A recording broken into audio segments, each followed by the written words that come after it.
படம் நல்லா இருக்கு. ஆக்ஷன் மூவி நல்லா இருக்கு. ஆக்ஷன் மூவி சுமாராக இருக்கு, ஒன்றும் பிரச்சனை இல்லை, பார்க்கலாம்.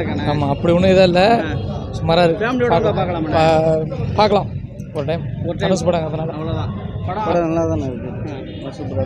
என்ன கதை? அதை பற்றி எடுத்துகிட்டு போன விதம் நல்லா இருக்குது. படம் சூப்பராக இருக்குது, தரமாக இருக்குது. தமிழ் அப்படி favourite sir. One side audience, ஆனால் ஃபேவரட் படம் போகும். ஃபேவரட் படம் போகும். 3 வீக்ஸ் கேரண்டி. 3 weeks guarantee. படம் இருந்துச்சு, நல்லா இருந்துச்சு. நல்லா இருந்துச்சு. படத்தில் என்ன பிடிச்சிருந்துச்சு?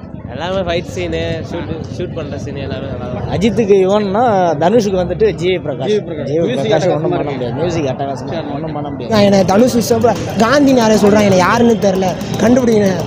மும்மால கொளுத்தி விட்டாங்க இருக்குண்ணே. கண்டிப்பாக யாரும் சொல்கிறாங்க அவங்க பொண்ணு ராஜாவோட பொண்ணு பழி வாங்க வரானே, வேற மாதிரி இருக்குண்ணே.